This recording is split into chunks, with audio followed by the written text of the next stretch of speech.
Så alle de vil. Det skulle have været gemme på. Once an investor comes in, then you kind of sign a contract with them. Yeah, so once you come in, you'll sign a agreement. Right. And so you'll have rights to the tokens, and as soon as we have 50 million, you can start investing. We already have enough active flow from our portfolio manager. So we'll start investing as soon as we raise 50 million. Yeah. So we can continue raising the 250 million for up to 2 years. Okay. Just under Men her på singularity. Under Reg E, under Reg E for US investors, under Reg S for Ah, ja. Okay. Yeah. Ej, No, I think for you guys, I caught the end of your talk. Oh, yeah. I follow your Okay. newsletter, actually, I'm always reading it. Thanks. Yeah, going quite well. So it was good to be here and talk today. And going a bit more, I think we're trying to build out the newsletter a bit more and we're looking more into some sort of market intelligence kind of thing. Yeah. Because You have a lot of subscribers. it's around 500. Skal det nogle gode billeder? hvad? Ja, skal det nogle gode billeder? Jeg tager et billede. Jeg skal have taget et billede af roll-up derinde her. Ja, Vi står og ser 30 minutter ved siden af dem. ikke? Okay. ja, virkelig travlt. Yeah, and of course you meet a lot of people that I write about. This is where I have lunch. Or that I Yeah, I know. That's New York. Okay. So now we welcome to the floor Peter Schastein. I hope I said that right. Peter is a business. Very nice. Very good. Peter is a business development director at Oracle, and he has many years' experience working with new technologies for Oracle's global customers. He has worked with large financial companies such as Nordea and Deutsche Bank, and he is basically an expert in how to implement new technologies to optimize your business. And so he has looked into blockchain, and today he's going to share with us how Oracle has developed a blockchain service that significantly speed up the practical implementation of projects. So welcome to the floor, Peter. Thank you. I'm going to Go into presentation mode. this, and then we have a There we clicker are. for you as well. That is right here. Thank you. Yes. Hey. So, coming from Oracle, a technology vendor, I'll do, of course, a little bit of marketing. I'll also talk about why Oracle is going for this business. So, Oracle has basically created a blockchain service in our cloud. Today, Oracle is no more a traditional software license vendor. We're a 100% cloud vendor. And we've developed services around blockchain that we are going to use in various ways and are using in various ways. And I'll try and get through that. Safe harbor statement, I'm not promising you anything that you can sue me over.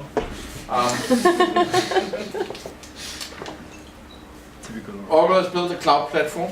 One of the services in there is blockchain. For us, being technology guys, blockchain is of course an interesting technology, but what you need to do is you need to develop and deliver some business sense out of the blockchain that ends up in something that we've discussed here all day for anyone. How can we make that easy? How can we make that trustworthy? How can we make that connect?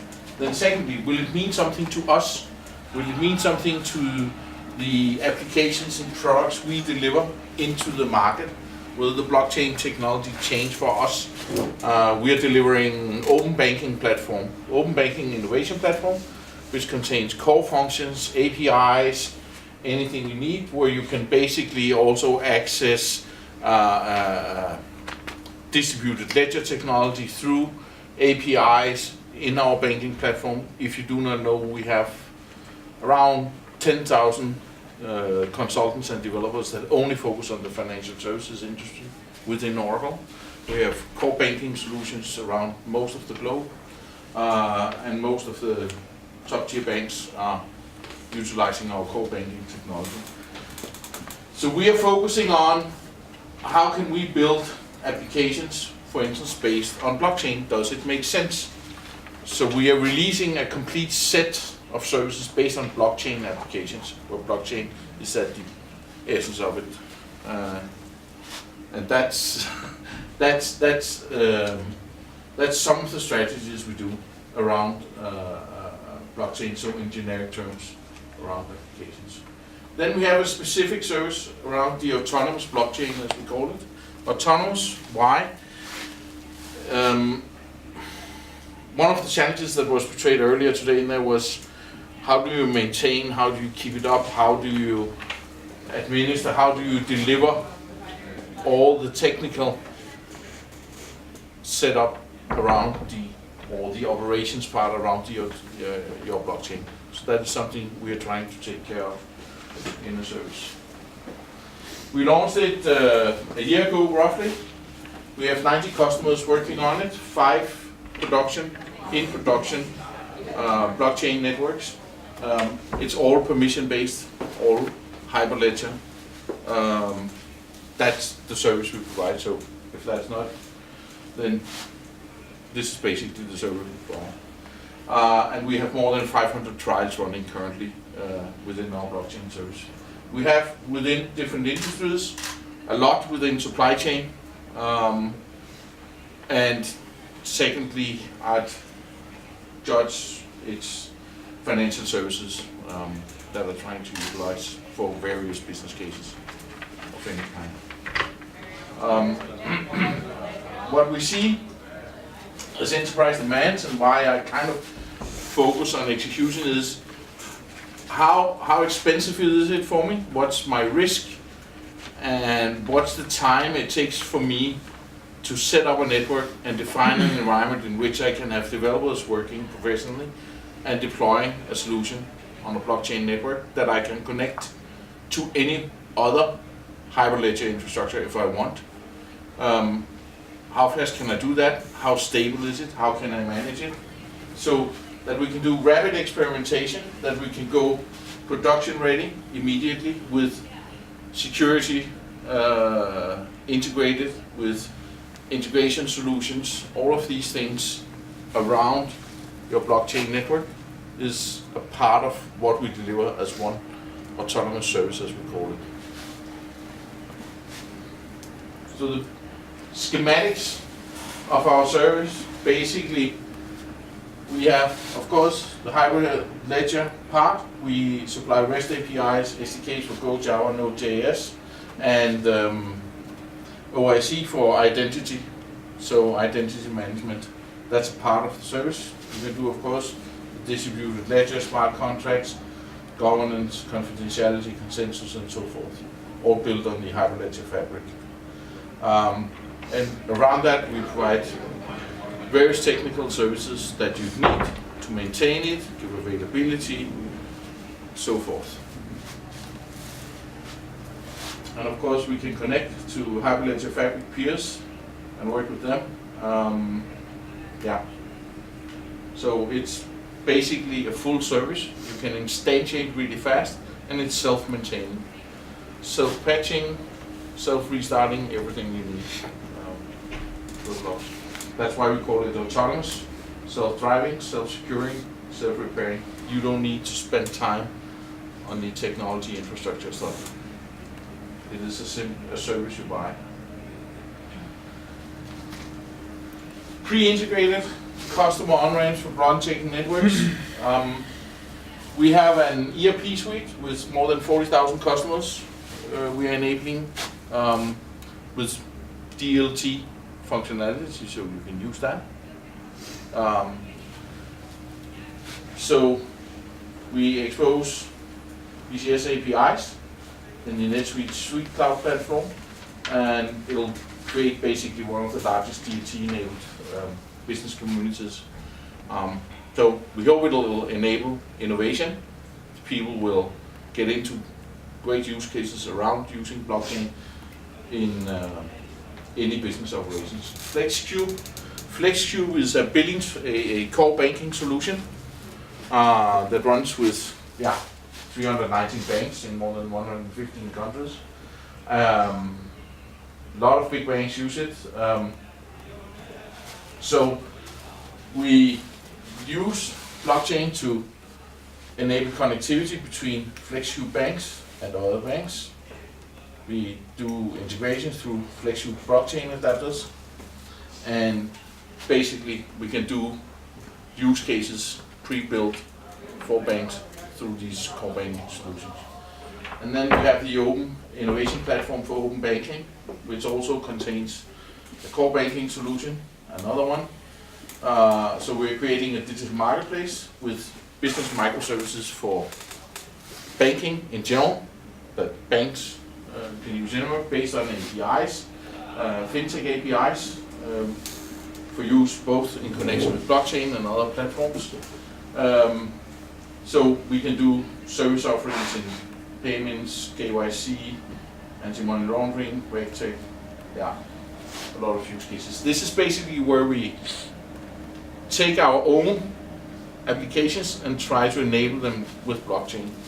Now, how banks are using them, how these use cases go in with customers, what you get out of the communities we create around this, that still remains to be seen. But we are enabling the blockchain functionality into the standard solutions that we're selling around. So that's a part of it. We also work a lot with various startups to build on our blockchain solution, and one of them we have here today, Kevin from Antiopeia, and maybe you can just put in 2 minutes on your company and your idea. Yeah, sure. So hi, I'm the co-founder of Antiopeia, and what we do is we're focusing on data itself. The point today, if you're a company, when you're using cloud solutions, if you're using web services or numerical services on the internet, the first problem is that when you go through those solutions, you're not independent. You create, in fact, a strong link between you and, for example, Oracle or Google or Amazon when you're using that cloud, for example. If you're using a system or a solution to protect your data, if you use encryption system through a service, once again you're dependent and relying on a third party, which is a private company doing that for you. This is the first issue. The second issue is that when it comes to data, when you are, for example, using a document, if you want to be sending a document to someone, once you have sent it, you don't have any more control on it. And this is a problem. You will want to be able to know when you send a document to someone if this person is able or will send this document to other people, and if the document is confidential, sometimes you will want to keep it for you and the person you have been sending it to. So what we did is developing a software that enabled companies to be able to exchange secure messaging and secure documents with other companies, but keeping full control over it, meaning that either the cloud providers or the service providers you're working with, they cannot have access to any data, and they're just with you to play their unique role, which is, for example, providing you some cloud solutions and cloud infrastructure for your data. So what we provide is, for the first use case, a whistleblowing solution that enable co-workers of a company to exchange messages, to exchange documents in a highly secured environment. Because today, if you want to whistleblow, your problem would be that your boss can know that it's you that launched an alert within the company. If you're sending a document, the problem is that if it goes out of the company, that could have huge consequences for the company. So you will want to have a safe and quite secured environment, and this is what we provide thanks to the blockchain, but also thanks to classical security systems and through AI algorithms that enable us to provide this kind of automacy for our companies. Thank you. Perfect. So we create a community of different companies that provide innovation around our service, combine the services to provide solutions. That's a part of the idea. And of course, we work with end customers that are actually building up for real use cases to use in their business. One of them we are going to talk about today is funds transfer with the chip. I'm quickly going to mention bank guarantee, but the funds transfer solution is actually in production.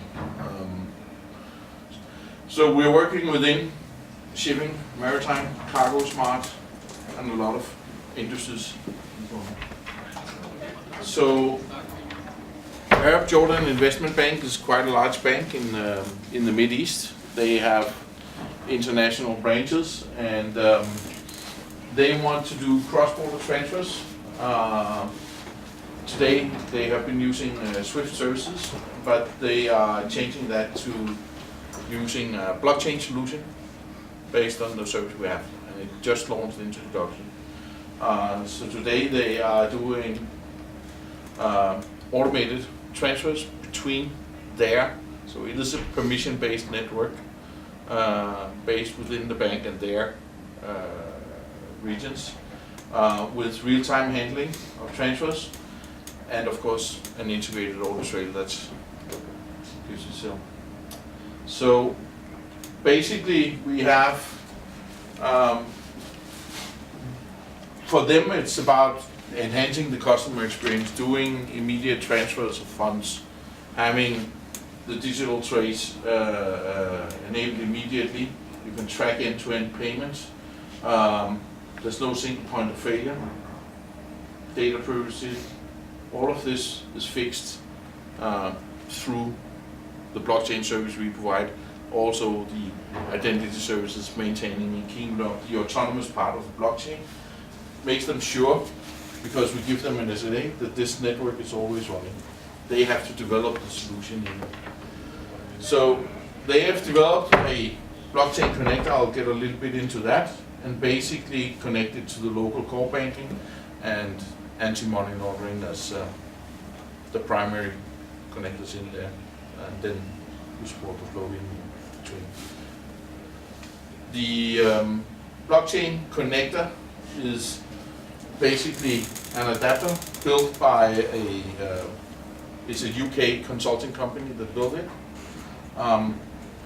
And they use our blockchain cloud services and have integrated the core banking and email solutions here. And from there they go to REST to on-premise applications. They do it through that API. And of course they use some of the other services we have in our cloud. But the blockchain adapter here is what connects to their internal world from our blockchain.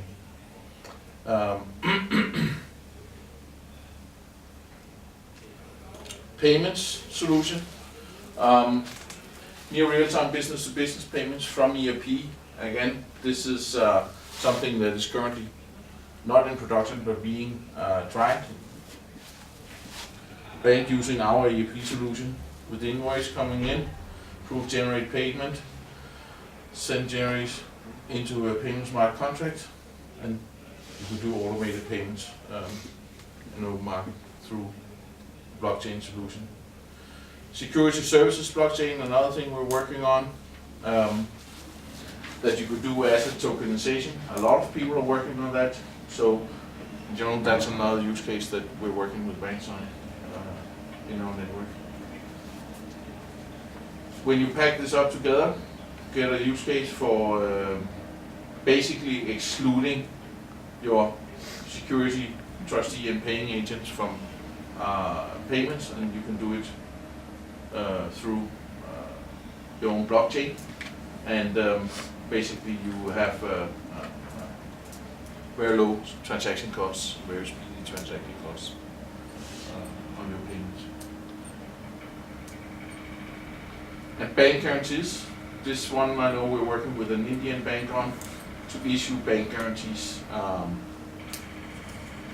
electronically through the blockchain. So that's basically some of the use cases for banking we're working on.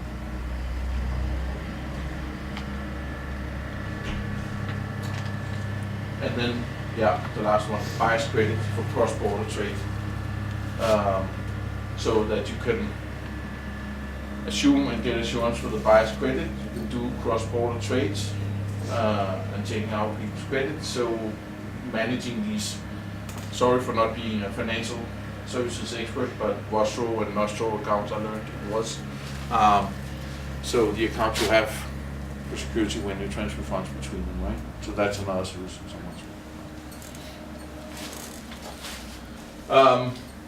Basically, these are some of the cases I have from banking. And if there's any questions, you're more than welcome. Yes? I have one. You give the opportunity for more real-time settlement, which I'm a big fan of, instead of just doing batch settlement or T+2 settlement. But have any of the cases proven that, I mean, one of the reasons why there is T+2 settlement generally in all of the markets is actually the fact that you sell something you don't have, or you buy something you don't have the cash for. Yeah. So I mean, the reason why there is T+2 is actually so that you're able to get the cash or get the securities that you need to settle. Exactly. Whereas this would be tokens, but it's still cash. The one case that is in production Yeah, was a permission-based network, Yeah. internal network in one bank. yeah, Okay, yeah, so that makes it a bit easier. Yeah. You know the guys you're trading with, Yeah. right? So you have a trust that flies yeah. over the technology, you could say. You just decide that we trust the technology now, because in my entity, I decide what we touch, Yeah. trust, right? Yeah. So in that sense, of course, there have to be, what they can provide from that is better customer service. Yeah. That is what they get from it, right? And more speedy transactions internally, right? Because they were going through the SWIFT network before, and it just took longer, more It's cumbersome. expensive. That's what, and it's expensive, right? So that's the benefit they get there. If you note the rest of the cases, it's still in trial. It's not in production. I can't really make, I mean, it's a biggie you pick up there, right? That's the biggie, right? For creating this public network in which we all have equal trust, so that this tier 2 thing is not necessary anymore, or happens automatically, because we all agree we trust it, right? Yeah. Boom. It's just the trading behavior. We are not needs we are to not change. we are not proposing that we are here to solve that. No. We provide technology. We don't provide financial guarantees or legal guarantees. That is what comes to it. Yeah. We're tinkers, right? Yeah. If you know what that is, and tinkers like to play with it, and that's why we offer the technology in an easy setup, and we try it out everywhere. Yeah. And see what can people make of it. So, sorry, it would have been nice if I could say, clearly we solved like this. No, it's just this thing is just very technology driven, and when you take your It point is. of departure into technology, everything is possible. Yes, But there's just another factor, and that's just the behavior it is. that has to change as well, Yes. and that's going to be the difficult thing. Yes, yes. I know the Indian bank guarantee thing is gonna fly soon, Yeah. but I can't tell you really what they're doing. I don't know. It's in the, I'm sorry, there should have been another guy here today, Ah. so he would know it more intimately. But yeah.